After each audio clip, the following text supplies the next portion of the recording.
दिशाओं से हमला हुआ, हमें जान बचाकर भागना पड़ा। दर्शकों, ऐसा मैं नहीं कह रहा हूं, ऐसा कह रहे हैं डोनाल्ड ट्रंप, दुनिया के सबसे पावरफुल लीडर्स में से एक और दुनिया के सबसे powerful aircraft carrier USS Gerald R Ford को लेकर अमेरिका के प्रेसिडेंट डोनाल्ड ट्रंप का ये स्टेटमेंट आया है और इसने पूरी दुनिया को हिला दिया है। We knew there was a problem when we noticed at 1 o'clock in the morning, every 32 seconds, another airplane, a very fast plane, was coming off the deck of an aircraft carrier. That's actually the biggest aircraft carrier in the world. And every 32 seconds, boom, boom, boom. And it was 1 o'clock in the morning, so we said, okay, I think we're in trouble. But they were ready for us, Johnny. And we were ready. He said we were ready. And then they hit us. And they came from 17 different angles. They were here, they were there. We ran for our lives. It was over. जैसा कि आप सुन पा रहे हैं, Trump ने कहा we ran for our lives, it was over. और दर्शकों, अगर ये सच है तो ये सिर्फ अटैक नहीं, अमेरिका की मिलिट्री डोमिनेंस को सीधा चैलेंज है।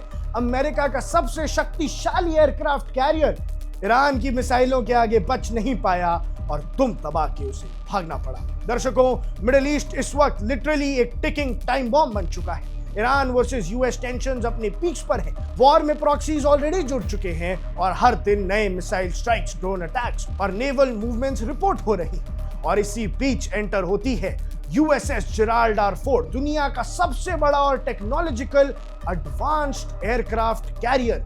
ये कोई नॉर्मल वॉरशिप नहीं था दर्शकों। यूएसएस जेराल्ड आर फोर्ड एक फ्लोटिंग मिलिट्री सिटी है। 1 लाख टन से ज्यादा वेट, 75 से ज्यादा फाइटर जेट्स कैरी करने की क्षमता, न्यूक्लियर पावर्ड, मतलब मंच तक बिना रिफ्यूल के ये ऑपरेट कर सकता है और दुनिया का सबसे शक्तिशाली कैरियर इसे माना जाता है। आसान भाषा में ये अमेरिका का मूविंग एयर बेस है और जहां ये डिप्लॉय होता है वहां पावर बैलेंस इंस्टेंटली शिफ्ट हो जाता है। लेकिन इसे बीच जंग से दुम दबाकर भागना पड़ा क्योंकि ईरान की मिलिट्री स्ट्राइक्स ने इसकी धज्जियां उड़ा दी थी। रिपोर्ट्स के मुताबिक यूएस ने मिडिल ईस्ट में अपनी नेवल प्रेजेंस मैसिवली इंक्रीज की थी।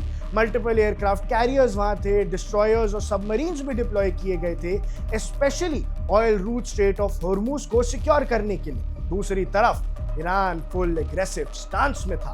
Ballistic missiles, hypersonic capabilities, drone swarms और सबसे डेंजरस एसिमेट्रिक वॉरफेयर स्ट्रैटेजी ने ईरान को ये बड़ी जीत दिलाई थी। इसका मतलब डायरेक्ट वॉर नहीं, बल्कि हर जगह से सरप्राइज अटैक्स। और कुछ वैसा ही हुआ जेराल्ड आर फोर्ड पर, जब 17 तरफ से हमले हुए और जेराल्ड आर फोर्ड में आग लग गई। यूएसए ने ऑफिशियली ऐसा माना कभी नहीं कि ईरान के हमले से आग लगी, लेकिन चुपचाप जेराल्ड आर फोर्ड जंग के मैदान से बाहर भगा दिया जाता है। और अब ट्रंप ने तो खुल के मान लिया है कि भैया हमें दुम दबा के भागना पड़ा था। ऐसा प्रेस टीवी ने भी रिपोर्ट किया है दर्शकों, और स्ट्रैटेजी का एग्जाम्पल बताया जा रहा है कि ये एक 17 एंगल स्ट्राइक थी।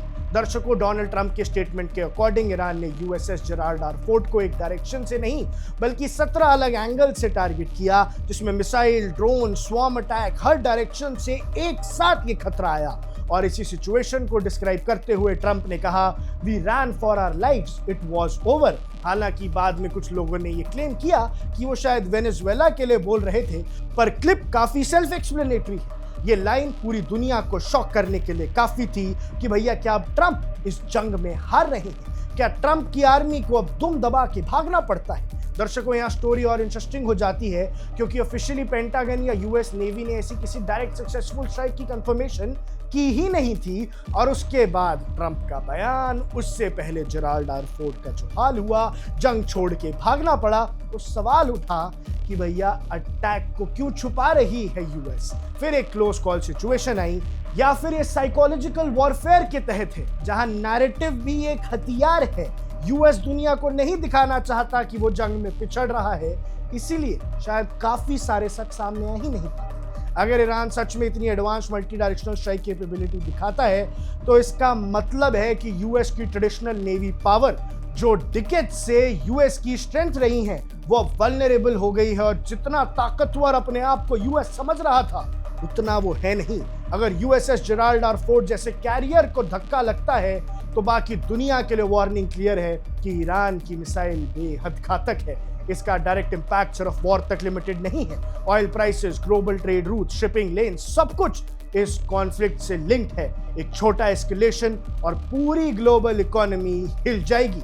दर्शकों, सच अभी सामने आ जाएगा, लेकिन ट्रंप के इस मैसेज से एक बात क्लियर है कि मिडिल ईस्ट का ये कॉन्फ्लिक्ट अब कंट्रोल से बाहर है और ट्रंप ने जिंदगी में ऐसा नहीं सोचा था कि ये जंग ये मोड़ ले लेगी। आपको क्या लगता है, आपकी क्या राय है, हमें कमेंट सेक्शन में जरूर बताइएगा। आप देख रहे हैं वन इंडिया, मैं हूं आकर्ष कौशल। Subscribe to One India and never miss an update. Download the One India app now.